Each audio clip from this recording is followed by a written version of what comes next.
ऐसे 5 सफल प्रतिष्ठित व्यक्तित्वों को पहले अपने जीवन के संघर्षों में गंभीर असफलताओं का सामना करना पड़ा था। ये कहानी है स्टीव जॉब्स की। स्टीव जॉब्स को सबसे बड़ी कंपनी एप्पल की स्थापना के लिए एक प्रतिष्ठित व्यक्ति के रूप में जाना जाता है। हालांकि यह जानकर बेहद हैरानी होती है कि 4000 से अधिक कर्मचारियों वाली $2 अरब की कंपनी की शुरुआत एक गैराज में केवल 2 लोगों के साथ हुई थी। गौर करने वाली बात यह भी है कि इस महान स्थापितकर्ता को उसी कंपनी से बर्खास्त कर दिया गया था जहां से उन्होंने अपना करियर शुरू किया था। इसके अलावा अपनी क्षमता और क्षमताओं को पहचानते हुए स्टीव जॉब्स इस सबसे बड़ी कंपनी की स्थापना की ओर आगे बढ़े जिसे एप्पल के नाम से जाना जाता है। ये कहानी है जेके रॉलिंग की।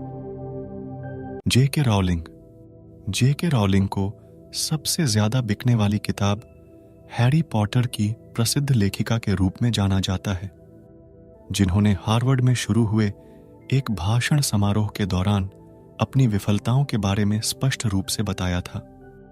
उन्होंने अपने असफल वैवाहिक जीवन के बारे में बताते हुए कहा कि उनका पूरा जीवन बेरोजगारी की स्थिति के साथ अकेलेपन से भरा रहा। जीवन साथी और जीवित रहने के लिए नौकरी के बिना ऐसी कठिन परिस्थिति ने उन्हें एक गतिशील लेखिका के रूप में एक नया जीवन शुरू करने के लिए मजबूर किया। उनकी रचनात्मकता ने अंततः उन्हें सफलता के शिखर पर पहुंचा दिया। ये कहानी है अल्बर्ट आइंस्टीन की। अल्बर्ट आइंस्टीन एक प्रसिद्ध वैज्ञानिक और असाधारण प्रतिभाशाली व्यक्तित्व हैं, जिन्हें दुनिया भर में लगभग हम सभी उनके महान आविष्कारों और विज्ञान के प्रति योगदान के कारण जानते हैं। उन्होंने कहा कि सफलता प्रगति में विफलता है और जो व्यक्ति कभी असफल नहीं हुआ वह वास्तव में एक सफल व्यक्ति नहीं हो सकता। बचपन में उन्हें लगातार असफलताओं का सामना करना पड़ा।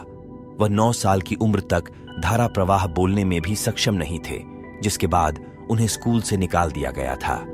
इसके अलावा ज्यूरिख पॉलिटेक्निक स्कूल में उनके प्रवेश पर भी विचार नहीं किया गया। लेकिन लगातार सफलता की राह पर आगे बढ़ते हुए उन्होंने खुद को विज्ञान और प्रौद्योगिकी के महासागर में एक प्रसिद्ध रत्न के रूप में साबित किया और अंततः 1921 में फिजिक्स के लिए नोबेल पुरस्कार जीता। ये कहानी है अब्राहम लिंकन की। अब्राहम लिंकन, ये महान व्यक्तित्व जो संयुक्त राज्य अमेरिका के पूर्व राष्ट्रपति भी रह चुके हैं, उन्हें साल दर साल नियमित रूप से भारी असफलताओं का सामना करना पड़ा है। साल 1831 में लिंकन अपने बिजनेस में असफल हो गए और जिसके बाद साल 1836 में उन्हें बड़ी नर्वस ब्रेकडाउन हो गई। वर्षों तक लगातार संघर्ष करते हुए वे 1856 में अमेरिकी राष्ट्रपति चुनाव के दौरान फिर असफल रहे। लगातार लड़ते और संघर्ष करते हुए वे 1861 में अमेरिका के 16वें राष्ट्रपति चुने गए और अपनी जीवन शैली की ओर अग्रसर हो गए। ये कहानी है माइकल जॉर्डन की। माइकल जॉर्डन खेल जगत के इतिहास में सबसे प्रसिद्ध बास्केटबॉल खिलाड़ियों में से एक है। वह बचपन में छोटे कद का लड़का था, जिसके कारण उसे अक्सर चयन प्रक्रियाओं के दौरान अस्वीकार कर दिया जाता था। बड़े होने और बास्केटबॉल खिलाड़ी की तरह खेलना शुरू करने के बाद वह 9000 से अधिक शॉट मारने में भी असफल रहे और अंततः 26 बार 300 से अधिक गेम हार गए। वह बहुत निराश हुए, लेकिन उनके समर्पण और निरंतरता ने उनकी सफलता का मार्ग प्रशस्त किया। यह वीडियो पसंद आई तो लाइक करें, शेयर करें और हमारे चैनल वर्ल्ड विंडो स्टूडियो को सब्सक्राइब करें। नए वीडियो सबसे पहले देखने के लिए बेल आइकन जरूर दबाएं।